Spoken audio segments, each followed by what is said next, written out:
Olá, sejam muito bem-vindos.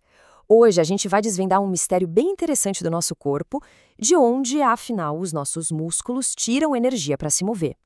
A resposta, olha só, está trancada dentro das nossas próprias células. E nessa análise vamos descobrir as duas chaves que abrem essa porta. Bom, vamos direto ao ponto. A grande questão é essa: como é que o combustível chega exatamente onde precisa, na hora em que a gente mais precisa dele? É um quebra-cabeça biológico fascinante e a gente vai montar ele peça por peça agora. O nosso combustível principal é a glicose, um tipo de açúcar que fica no sangue. Pensa nela como se fosse uma gasolina super potente para o nosso corpo. Só que tem um problema. A glicose não consegue simplesmente bater na porta da célula muscular e entrar. Ela precisa de uma autorização, um passe livre. E esse passe vem na forma de uma chave. E isso nos leva direto para a primeira chave, que é a mais famosa de todas, a insulina. Geralmente, quando a gente fala de controlar o açúcar no sangue, a primeira coisa que vem à mente é a insulina. Ela é, de fato, o principal mecanismo do corpo para gerenciar a glicose. Agora, para qualquer chave funcionar, ela precisa de uma fechadura, certo? Ou melhor, nesse caso, de uma porta. Na célula muscular, essa porta é uma proteína chamada GLUT4. E o mais curioso é que, na maior parte do tempo, essas portas GLUT4 ficam guardadinhas, escondidas dentro da célula, só esperando o sinal para entrar em ação. E como é que isso acontece? Pensa assim, a insulina, que é a nossa chave, se encaixa na fechadura do lado de fora da célula. Isso dispara uma reação em cadeia lá dentro, como se fosse um mensageiro correndo com uma ordem. Esse mensageiro principal se chama PI3 quinase, e a ordem que ele leva é basicamente um grito: portas GLUT4, subam para a superfície agora! E aí elas obedecem, se movem, se instalam na membrana da célula e abrem a passagem para a glicose finalmente entrar. Então, para resumir, a insulina é a chave principal que destrava a porta GLUT4. Simples assim. Com ela, a glicose entra e abastece o músculo. Só que essa é apenas metade da história. E é aqui que a coisa fica realmente fascinante. Existe uma segunda chave, uma espécie de chave mestra, que não depende em nada da insulina. E essa chave é o próprio exercício físico. É isso mesmo. O simples ato de contrair o músculo, de fazer força, consegue abrir aquelas mesmas portas GLUT4 sem precisar de uma única molécula de insulina para ajudar. É uma via biológica totalmente separada e super poderosa. Ok.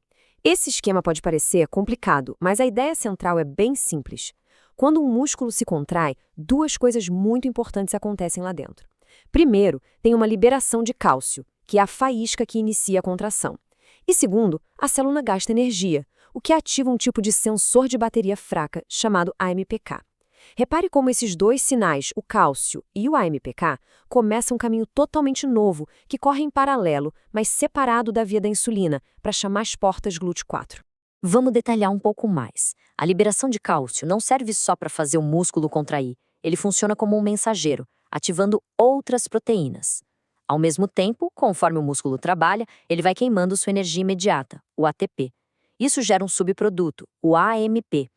Quando o nível de AMP sobe, é como se um alarme de pouca energia soasse, ativando aquele sensor, a AMPK. Então, o que a gente tem aqui são dois sistemas completamente diferentes. Um é ativado por um hormônio depois que comemos, e o outro é ativado pelo trabalho físico puro e simples. Mas, no fim das contas, os dois chegam exatamente no mesmo resultado: levar mais glicose para dentro do músculo. Este slide deixa a diferença bem clara, né? De um lado, a via da insulina, o gatilho é o hormônio, e o sinal principal é a PI3 quinase. Do outro lado, a via do exercício. O gatilho é a contração muscular em si, usando sinais como o cálcio e o sensor AMPK. Os caminhos são diferentes, mas olha o resultado final. É idêntico: mover as portas GLUT4 para a superfície. E a gente tem provas científicas de que essas vias são realmente distintas.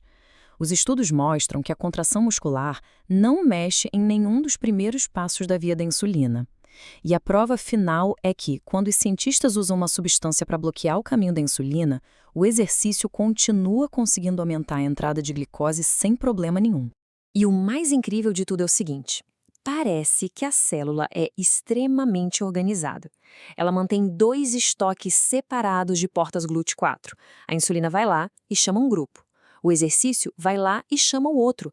Ou seja, eles não competem entre si, eles se somam. Tá, bem, essa biologia toda é super interessante. Mas qual é a aplicação prática disso?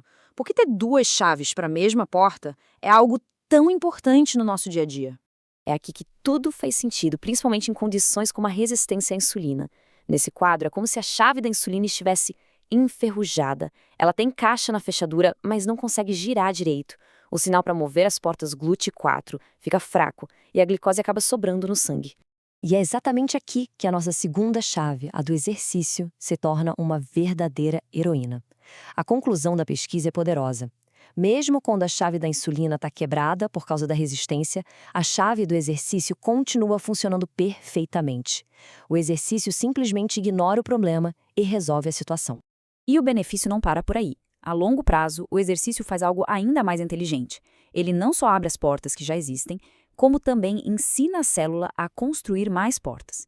Aqueles mesmos sinais que abrem as portas também viajam até o DNA da célula e dão uma nova ordem: produzam mais GLUT4. É uma adaptação que prepara o corpo para o futuro. E qual é o resultado dessa construção de novas portas? É impressionante.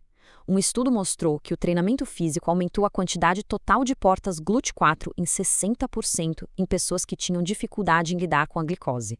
Ter mais portas significa que todo o sistema fica muito mais eficiente. Então, o ponto central de tudo isso é o seguinte: o exercício nos dá uma espécie de desvio biológico. É uma segunda chave que garante que nossos músculos consigam o combustível que precisam, mesmo quando a via principal está com problemas. E, de quebra, ainda melhora o sistema inteiro para o futuro. E isso nos deixa com uma reflexão. Entender essa mecânica celular muda completamente o jeito que a gente enxerga a atividade física. Não é só sobre queimar calorias, é sobre usar uma chave molecular para destravar a nossa saúde de dentro para fora. E se o ato mais simples, como dar uma caminhada, for na verdade uma das intervenções mais sofisticadas que podemos fazer pela nossa biologia?